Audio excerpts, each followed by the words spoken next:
Next on stage, we have Nurit Zeevi from Cookerman & Co. Food Tech and Agritech. Welcome everybody to the first GoforUAE Food Security Online Conference. My name is Nurit Zeevi and I'm the Managing Partner of the Food Tech and Agritech Department at the Cookerman Investment House. I would like to welcome and thank the participants from the UAE, investors, business partners and colleagues that Zoom along with us to facilitate better food security for the UAE and for the world's 7.8 billion people growing strong. Our dedicated partners from Israel and around the world, hundreds of investors and participants that are here today and many more that will have access to the presentations following the conference. And most of all, I would like to thank the technology companies, the hard-working visionaries who with limited resources, sleepless nights, started their companies and made magic throughout creative thinking, sophisticated science, and much dedication. What is food security? It is having access to clean water and nutritious food. Food security is made of 3 pillars that together provide with high-quality yields of plants, herd and chicken products, fish, algae, and other foods. The first pillar is improving genetics and breeding. The second pillar is improving growing conditions and inputs, including water, food, temperature, and light, and protecting measurements against diseases and undesired elements. The third pillar is post-harvest solutions, including production, processing, packaging, supply chain, and storage.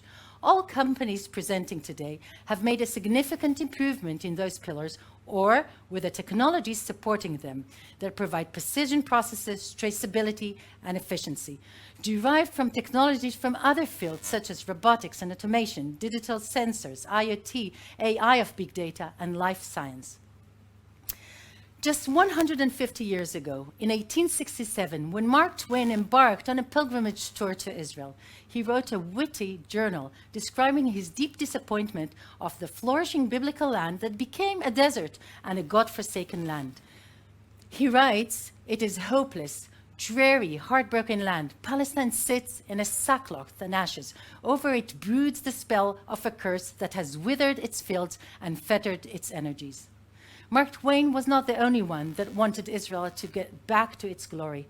At the same time, local Israelis and ones that came from Europe and Yemen decided that it's time to rebuild the land and established agriculture settlements all over Israel.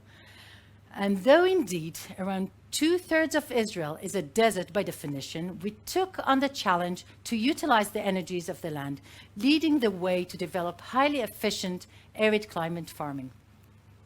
The world population is growing in a way that without food security strategies and operation, we will not have enough water and food.